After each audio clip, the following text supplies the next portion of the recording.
Para terminar nuestra participación, vamos a evaluar nuestro último punto que se llama las medidas de sanción para adolescentes y su ejecución. Esto lo vamos a encontrar en la Ley Nacional del Sistema Integral de Justicia Penal para Adolescentes. En el título séptimo, medidas de sanción, capítulo primero, disposiciones generales.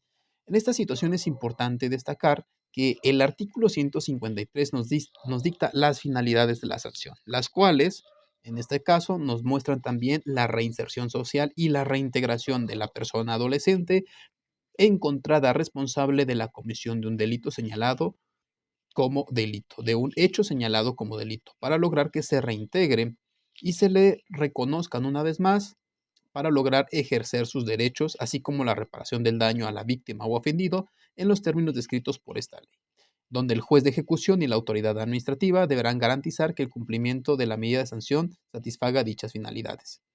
Todas las medidas de sanción están limitadas en su duración y finalidad en lo dispuesto a la sentencia, por lo que no podrán bajo ninguna circunstancia superar el tiempo máximo. Esto no excluye la posibilidad de terminar el cumplimiento de la medida antes de tiempo o modificarla. Todas las medidas previstas en esta ley deberán instrumentarse. En el artículo 154, las medidas para lograr la reintegración y la reinserción nos indica en la fracción primera que se debe garantizar el cumplimiento de sus derechos, en la fracción segunda, posibilitar su desarrollo personal, en la fracción tercera, escuchar, tomar en cuenta su opinión e involucrarla efectivamente en la elaboración y ejecución del plan individualizado de actividades o plan de individualización de ejecución. En la fracción cuarta, minimizar los efectos negativos que la medida de sanción pudiera tener en su vida futura. En la fracción quinta, fomentar los vínculos familiares. En el artículo 155, los tipos de medida de sanción, podemos encontrar de esta manera que las personas adolescentes son las siguientes. Las medidas de sanción que se pueden imponer a los adolescentes, empezaríamos en la fracción primera, medidas no preventivas de la libertad, como una amonestación, llamada de atención, el apercibimiento, que junto con su tutor se pueda llevar a cabo esta evaluación, la prestación de servicios a favor de la comunidad, en el inciso D, las sesiones de asesoramiento colectivo y actividades análogas, en este caso trabajos en grupo, en el inciso E, la supervisión familiar, en el inciso F, prohibición de asistir a determinados lugares, conducir vehículos y utilizar instrumentos u objetos o productos que hayan sido utilizados en el hecho delictivo, para evitar nuevamente la reinserción. También en el inciso G, que no posea armas, y en el inciso H, abstenerse a viajar al extranjero. En el inciso I podemos encontrar que no se debe o integrarse a programas especializados en teoría de género en casos de hechos tipificados como delitos sexuales, si esto fuera el motivo de la sanción. En el inciso J, la libertad asistida. Y en la fracción segunda, las medidas privativas o restrictivas de la libertad, solo vamos a encontrar en estancia domiciliaria, que se lo lleve en su domicilio, en el internamiento o semi-internamiento o internamiento en tiempo libre. En esta situación, el juez podrá imponer el cumplimiento de las medidas en forma simultánea o alterna, siempre que sean compatibles. En todos los casos que apliquen medidas de sanción, se impondrán además la medida de reparación del daño a la víctima u ofendido. En el artículo 156 menciona la reincidencia. Para la determinación de las medidas de sanción a las personas adolescentes no se aplicarán las disposiciones relativas a la reincidencia ni podrán ser en ningún caso considerados delincuentes habituales. En el capítulo segundo, medidas de sanción no privativas de la libertad, vamos a encontrar la amonestación. En esta situación se explicaba que la amonestación deberá ser clara y directa. En el artículo 158 nos menciona el apercibimiento, la advertencia, que en el caso de reincidir en su conducta se le aplicará una medida más severa.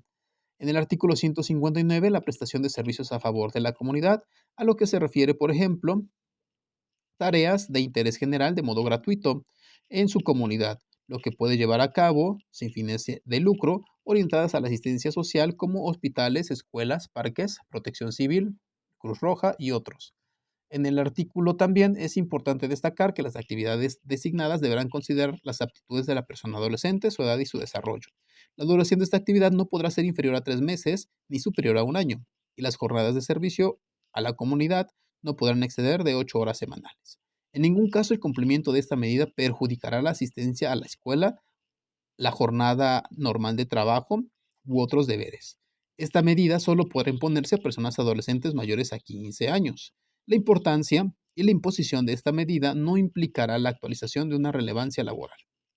En el artículo 160, las sesiones de asesoramiento colectivo, podemos encontrar que el objeto es que la persona adolescente asista y cumpla con programas de asesoramiento colectivo u otras actividades. Este tipo de medidas tendrán una duración máxima de 2 años. En la restauración del daño, el órgano jurisdiccional podrá considerar como reparado el daño de conformidad con lo establecido en la sentencia y satisfacción de la víctima u ofendido. La reparación del daño aceptada por la víctima o ofendido incluye la indemnización civil por responsabilidad extracontractual. Y en el artículo 162 vamos a encontrar la libertad asistida. Consiste en integrar a la persona adolescente a programas de formación integral bajo vigilancia y aseguramiento de un supervisor con el apoyo de especialistas. El fin de esta medida consiste en motivar a la persona adolescente para iniciar, continuar y terminar sus estudios. El juez señala, en la resolución definitiva, el tiempo durante el cual el adolescente deberá ingresar y acudir a la institución.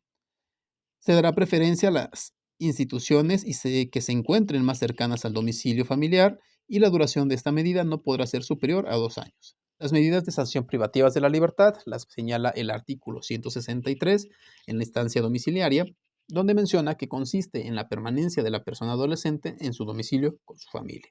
De no poder cumplirse con este domicilio por razones de inconveniente o posibilidad, se practicará en el caso de cualquier familiar.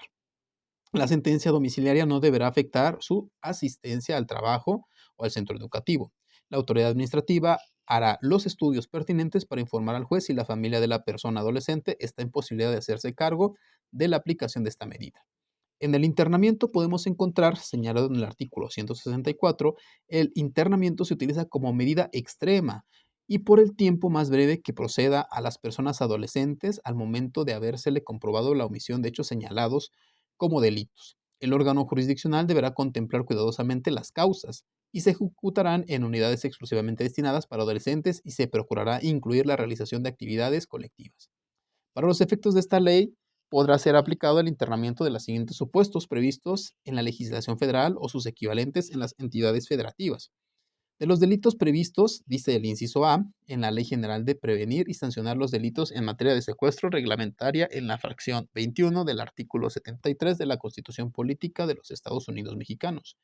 En el inciso B nos señala que los delitos previstos en la Ley General para prevenir, sancionar y erradicar los delitos en materia de trata de personas y para la protección y asistencia de las víctimas de estos delitos.